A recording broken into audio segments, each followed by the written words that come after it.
Hi guys, it's Ebird Online, and finally I have my final review for Season 4, Episode 4 of Before the 90 Days, and this is Love Can't Wait. And today I'm going to be talking about Stephanie and Erika, and Geoffrey and Varya. And just a quick message to say, please don't forget to press that red subscribe button and make Ebird a very happy Ebird. And please don't forget to press the thumbs up if you like the video. Right, so first up I'm going to talk about Stephanie and Erika. So this storyline is shaping up to be one of the least interesting of the season. What's that? Yes, I am including Yolanda. And this week sees Stephanie and Erika having a Skype call. And apparently, Erika is like, so exciting. And Stephanie is so boring. Newsflash, you're both boring. The only exciting thing about Erika is the bacteria that lies within. And Stephanie starts out the conversation by saying to Erika, I didn't feel like telling my mum. She was kind of a bit suspicious, but I didn't want to tell her that I'm a part-time lesbian. Yes, you heard that right. I did say part-time lesbian. I feel like she's probably on a 0 hours contract because the Ebird thinks that she's gay for pay.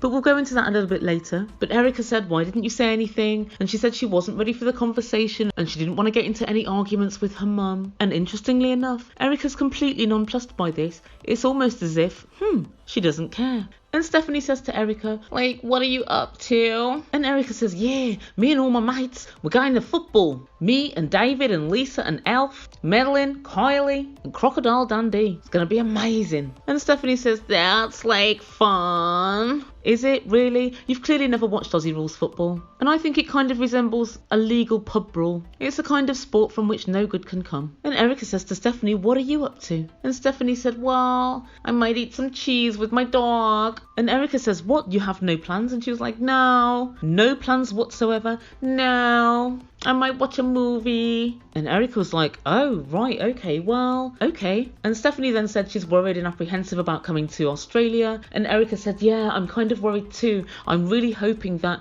you get on with all of my friendship group. Erika, why wouldn't she? I mean, Stephanie gets on my nerves, but I'm quite a finicky bitch. Most people would just be like, well, she's background noise, but she's cool. And Erika continued, I just don't want there to be any drama. Again, Erika, why would there be drama? I'll tell you. Because you're drama, and you know that all your friends are drama, and you know that you've probably slept around this friendship group, and there's little petty rivalries, which Stephanie is no doubt going to get right in the middle of. Guys, I'm telling you now, as God is my witness, Erika is trouble. She breeds bacteria and she breeds trouble. And Stephanie says, I'm worried that Erika might think that I'm a boring biat. Don't worry, Stephanie, I'll do what I can to alleviate your worry. She will, definitely. Worry over. And later on to producers, she says, I'm really worried if this relationship can possibly meet my expectations. Can we possibly replicate what's online in person? Well, there's nothing online, it seems to me, so I'd say yeah. So guys, let me know what your thoughts are on all of this. I think that Erika is wild. I think that Erika's a social bunny,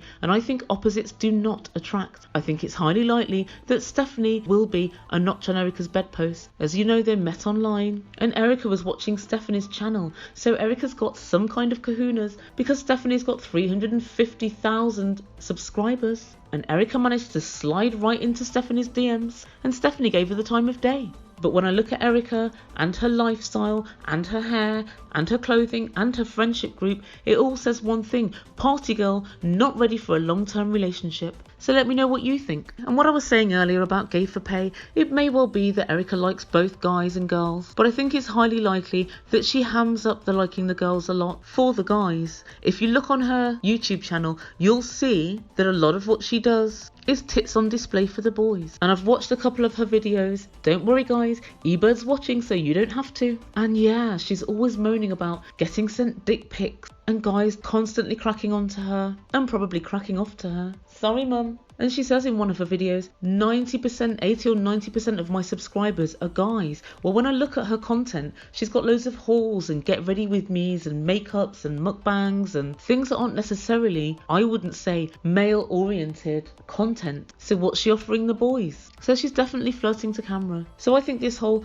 bisexual thing plays right into that narrative, and I've seen it in clubs before, and I've seen it when I was sort of at uni and stuff. Girls kind of snogging each other as a kind of a little titillation for the boys. boys. And I might be wrong, so if I'm wrong, shoot me down, but I get that impression that that's what Stephanie's about. But I guess time will tell. And then finally, Stephanie, stop this boring narrative about your mum doesn't know. I mean, she may not know that you're in a relationship with Erika, which in fact, there's nothing to know because you're not, you've never met. But she sure as hell knows that you're bisexual. If you look at my video from a couple of weeks ago, I showed you a little screen grab of her channel, and on the actual screen grab, there's videos that say I'm bisexual and coming out online and my first relationship with a girl. And so unless your mum's like mine, has no interest in your YouTube channel, I think she probably knows. And for sure your younger brother knows. Younger brothers are very, very nosy. So guys, let me know what you think on all these issues. And next up, and finally, we have Geoffrey and Varya. So when we first meet up with Geoffrey, he's still moaning on that Varya didn't sleep with him. But nevertheless, he manages to drag himself out of bed and go sightseeing in Russia. And so they're walking around Moscow and the buildings are absolutely beautiful. But unfortunately, both Geoffrey and Varya love the camera and they ensure that their ugly mugs are in each and every photo. And I don't know what's up with grown adults that want to do selfies all the time. I honestly find it so vain and so ridiculous. And in that way, and that way alone, I think Geoffrey and Varya are made for each other. And they do all the little cute things like go on a cable car, and they're looking around old churches and old buildings. And then Geoffrey asks Varya about coming to Tennessee. And Varya looks at Geoffrey as if he's just presented her with a plate of dog poo for dinner. And she said, Tennessee? I'm not really sure. I'm thinking, Manhattan. I want to live in New York. That's where all the cool kids live. And that's exactly why you shouldn't be there, Varia. And I'm starting kind of not to like Varia now. I find her quite fake, and she sort of seems like a throwback from the 1990s. And then Varia makes things even worse by lying right to my face. And to your faces, guys, and she tells us all that her and Geoffrey are starting to connect. No, you're not. I haven't seen it. You're looking at each other really awkwardly all the time. And when Geoffrey tells you Tennessee's great, there's loads of nature, it's beautiful, you pull a face and say, I want to go to the skyscrapers of New York. You're not starting to connect at all. You're starting to think about America and how this might be your best chance of getting there. That's what you're doing. And so they get a taxi home, and of course in the taxi, Geoffrey starts up his pressure campaign to get her to go back to his hotel. And after a great deal of prevarication, Varia finally says yes. And again, when Varia's talking to production, she lies right to our faces, yet again. And she says she decided to stay with him because she felt that they were compatible. I'm beginning to think she doesn't speak English. Maybe she means incompatible. And the next morning, obviously these guys have slept together, and Geoffrey's looking like the cat that got the cream. And Varia goes to the bathroom to take a shower and to wash her hair. Whilst she's in there, and she finds a comb which has the name of one of Geoffrey's ex-wives / sparring partners on, and she decides to put it in the bin. And guys, this whole scene was really weird because she's like, Geoffrey. So Geoffrey comes into the bathroom and she says, I had to put this in the bin. Why are you putting this right in my face? And then Geoffrey said, I hadn't even thought about it. It's not even a big thing. And the moment I saw this comb, I thought, is this producer intervention? Because as far as I'm concerned, this is a very wide tooth comb. Geoffrey's got very short hair. Who would have a use for this comb? Why would Geoffrey pack this comb in his bag to go to Russia? So there's either one of two choices. Either one, Geoffrey brought it with him just to wind Varia up, or two, producers gave it to Varia just to create a bit of storyline. Note to producers, you really don't need to boost up storylines with County Jail Jeff. So Geoffrey looks slightly perturbed, yet slightly pleased that she's jealous. But I don't know why, I just don't buy this storyline. Varia wasn't even that bothered that Geoffrey had 3 kids and didn't bother to tell him. So I doubt she's going to flip out over a comb. It just doesn't make sense. Why would she try and wind him up even more? She can see he's volatile, and I think she only went back to his hotel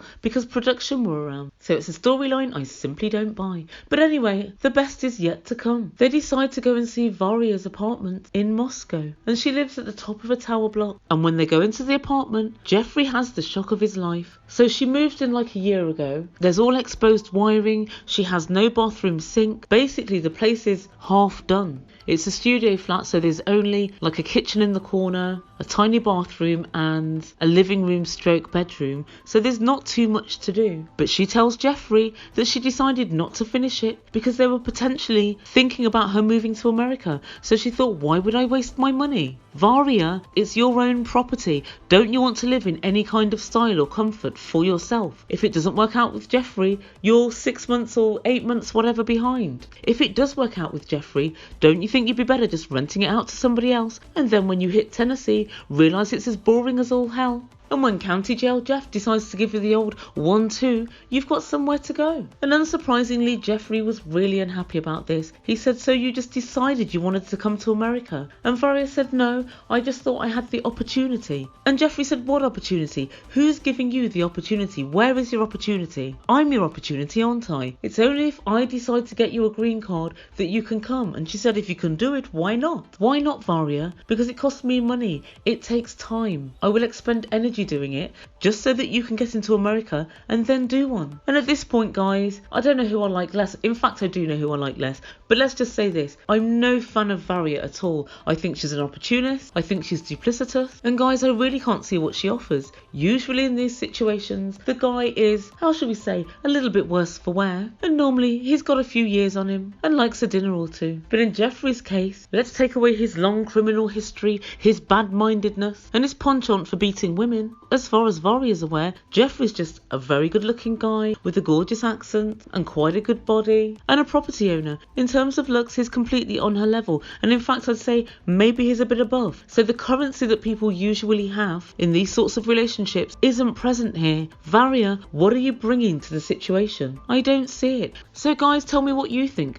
Do you think that Varia is extremely manipulative? And also, how do you think she'll feel when she finds out all the details of Geoffrey's very long tick sheet? Do you think she'll kick him to the curb? I don't think she will, because I think her ultimate goal is to get to America. And she doesn't care how she does it. And I know at this point people are going to say, oh, but Ebird, you're two-faced. When Rose is trying to do it, you're all for it. And when Varia is trying to get to America, it's seen as opportunist. And so let me break it down. Herein lies the difference. When you're abjectly poor, when you live in a property with no running water and no gas and no electricity, and you have a young child to try and bring up as best you can, you have to take options. It's not a matter of being an opportunist, it's a matter of survival. If Rose can get to America, even just for a few months, she can make money, she can send money back for her dad, send money back for her sister, and she can give her son a halfway decent life. Varia doesn't need any of that. Varia wants to come to America on a jolly. Note, she's not even interested in going to Tennessee at all, even though she hasn't been there. She knew good and well that Geoffrey was a country boy, but she always had her sights set on going to Manhattan, going to New York. And so Varia wants to go for very different reasons. She wants to go for fun reasons. She wants to go to sample the high life. That's absolutely fine, but you can't do it on somebody else's dime when you're offering nothing. That's just my take on it. So who's the real winner here? I don't like Geoffrey, or I don't like Varia. Ergo, I'm the real winner. So guys, let me know what you think down below. Thank you so much for sticking with me. I know these are hella late. People keep putting in my comments, these are late. Yes, I know. But tomorrow and Sunday, I'm going to do the ones from this week, and then I'll be back up to date. Please don't forget to press that subscribe button, and don't forget to press the thumbs up and like the video. You've been listening to Ebird Online. Ciao for now.